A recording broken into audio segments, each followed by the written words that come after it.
गुरु ग्रह और ज्ञान योग। नमस्कार, मैं एस्ट्रो गुरु माँ डॉक्टर ज्योति जोशी सभी ज्योतिष प्रेमियों का आज के भाग में हार्दिक स्वागत करती हूँ। हमने भगवत गीता और ग्रह योग यह नवीनतम श्रृंखला शुरू की। गीता और ग्रह योग का संबंध स्पष्ट करने वाली ये जानकारी आपने इससे पहले ना कहीं सुनी होगी ना कहीं पढ़ी भी होगी, लेकिन दोनों का संबंध अत्यंत नज़दीकी है। ग्रहों का कारकत्व स्पष्ट करने वाला अत्यंत बड़ा ज्ञान भगवत गीता में है, जो हम श्रृंखला में ज्योतिष प्रेमियों के सामने रखने का प्रयास करेंगे। उसमें आज हम गुरु ग्रह और ज्ञान योग इस विषय को विस्तार से अध्ययन करने वाले हैं। इसीलिए आज का भाग और इस पूरी श्रृंखला को अंत तक देखना न भूलें। इससे आपको नई शास्त्रीय जानकारी अवश्य सुनने को मिलेगी और आपके जीवन में सकारात्मक परिणाम भी आएंगे। साथ ही ये जानकारी आपको पसंद आए तो वीडियो को शेयर करें ताकि दूसरों तक पहुंच सके।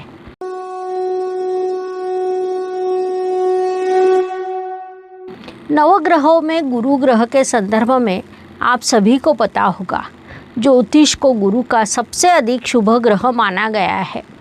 जिस कुंडली में गुरु ग्रह बलवान हो वह कुंडली भी बलवान होती है, क्योंकि अकेला गुरु लगभग आधी कुंडली पर अपना शुभ प्रभाव डालता है। वह शक्ति उसमें प्राकृतिक रूप से होती है। महत्वपूर्ण बात है कि मनुष्य जीवन के कई महत्वपूर्ण चीज़ों का कारकत्व गुरु ग्रह को दिया गया। शिक्षा, प्रेम, विवाह, संतति, अर्थार्जन, करियर, भाग्य जैसी कई चीज़ें गुरु ग्रह के कारकत्व में आती है, इसलिए वे मनुष्य के संपूर्ण जीवन पर प्रभाव डालते हैं। गुरु बिना ज्ञान प्राप्त करना भी असंभव होता है। ऐसे गुरु और भगवत गीता के ज्ञान योग का संबंध अत्यंत नज़दीकी है। गुरु ग्रह और ज्ञान योग यह विषय भगवत गीता और ग्रह योग इस श्रृंखला का एक प्रकाश बिंदु है, क्योंकि भगवत गीता और गुरु ग्रह इन दोनों का मुख्य तत्व ज्ञान है। गुरु का अर्थ शुद्ध ज्ञान, समझदारी, समृद्धि होता है। साथ ही ज्ञान योग अर्थात हमारे विवेक की सहायता से आत्मा की स्वरूप की खोज करना। किसी कुंडली में जब गुरु ग्रह बलवान होता है तब वह व्यक्ति प्राकृतिक रूप से आध्यात्मिक तत्वचिंतक मार्गदर्शक होता है। इसके विरुद्ध कुंडली में गुरु ग्रह कमज़ोर हो तो ऐसा व्यक्ति ज्ञान, अंधश्रद्धा और अनुचित लोगों की संगत में जाने की संभावना निर्माण होती है। जीवन में उचित गुरु मिलना बड़े भाग्य की बात मानी जाती है। जो हमारे भाग्य में लिखी होती है, जो हमें अंधकार से प्रकाश की ओर लेकर जाता है, वही सच्चा गुरु होता है।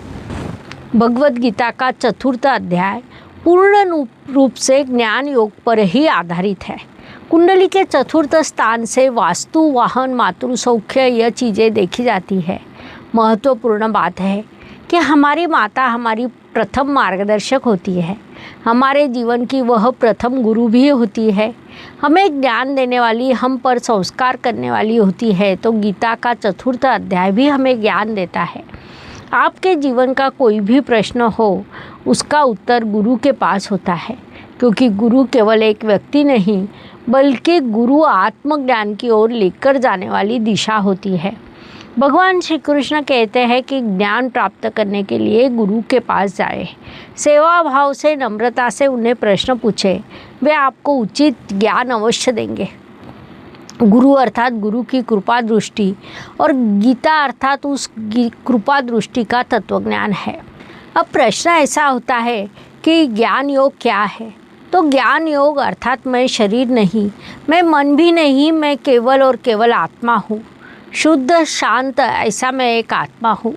ये पहचान हमें ज्ञान योग से प्राप्त होती है। गीता हमें बताती है कि ज्ञान का अर्थ मुक्ति है। गुरु ग्रह आपको दिशा दिखाता है, तो गीता आप में ज्ञान निर्माण करती है, जागृत करती है। ज्ञान अंधकार का अंत है। भगवान श्री कृष्ण कहते हैं, ज्ञान के लिए विनम्र हो, गुरु से प्रश्न पूछ और उनकी सेवा भी कर। उसी के अनुसार आज हम गुरु ग्रह और आत्मज्ञान के रहस्य को खोलने वाले हैं। हम सदैव खोज करते रहते हैं कि कोई आए और हमें मार्ग दिखाए। वहीं पर गुरु तत्व का उगम होता है। भगवान श्री कृष्ण कहते हैं, श्रद्धावान लभते ज्ञानम, अर्थात ज्ञान किताबों में नहीं, वह अनुभव से आता है, गुरु की नज़रों से आता है और शांत मन में खिलता है। ज्योतिष में गुरु ग्रह का अत्यंत सखोल विश्लेषण किया गया। गुरु ग्रह अर्थात होशियार, उचित शिक्षा और किसी व्यक्ति का विकास है। गुरु हमें मार्ग दिखाता है, इतना ही नहीं उस मार्ग पर चलना भी सिखाता है। महाभारत में युद्ध समीप आया होता है, लेकिन रणभूमि पर खड़ा रहने के बाद अर्जुन विचलित हो जाता है। वह शस्त्र नीचे रख देता है, कहता है यहाँ मेरे विरुद्ध मेरे अपने ही खड़े हैं। बचपन से ही मैं जिनकी गोदी में खेला हूँ, वह ज्येष्ठ वरिष्ठ जिन्होंने मुझे ज्ञान दिया, वे गुरु मेरे सभी रिश्तेदार खड़े हैं। उनके साथ यदि मैं युद्ध करता हूँ तो उससे मेरे अपने ही मरेंगे, और युद्ध ना करता हूँ तो अधर्म की जीत होगी। तब भगवान श्री कृष्ण अर्जुन को समझाते हैं कि गुरु तत्व का रूप लेते हैं।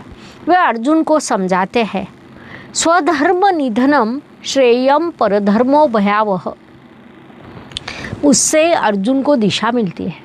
या भगवान श्री कृष्ण अर्जुन को कुछ नया नहीं सिखाते, वे केवल उसे अपना मार्ग याद दिलाते हैं। इसीलिए कहा जाता है कि गुरु अर्थात वह जो अंधकार की शक्ति को जगाता है, वही गुरु है। इसका एक अच्छा उदाहरण हमें रामायण में मिलता है। जब प्रभु श्री राम अत्यंत दुख में होते हैं, इस सांसारिक जीवन में बड़ा दुख है, यहाँ सब कुछ क्षणिक है, ऐसा उन्हें लगने लगता है, तब राजगुरु वशिष्ठ वहाँ आते हैं। उनसे पूछते हैं, राम तुम कौन हो, तेरा दुख किसका है? इस प्रकार प्रभु श्री राम और राजगुरु वशिष्ठ में उचित संवाद होता है। उस पर संवाद के माध्यम से श्री राम जी का मन शांत हो जाता है। जो शक को समाप्त करता है और मन को शांति दिलाता है, वही गुरु है। उपनिषदों में भी इस विषय को लेकर कई कथा, विभिन्न प्रकार के उदाहरण दिए हैं। अपने धर्म के ऐसे विभिन्न विभाग हैं जहाँ से हम ज्ञान ग्रहण करने का निश्चय कर लेते हैं, तो हमारे लिए कई माध्यम उपलब्ध है। श्वेत केतु नाम का एक युवा ब्रह्मचारी था। वह शिक्षा ग्रहण कर घर आता है, उसे लगता है कि उसने सब कुछ सीख लिया, मुझे सब कुछ आता है, अब मुझे किसी चीज़ की आवश्यकता नहीं। उसके पिता उद्दालक ऋषि थे।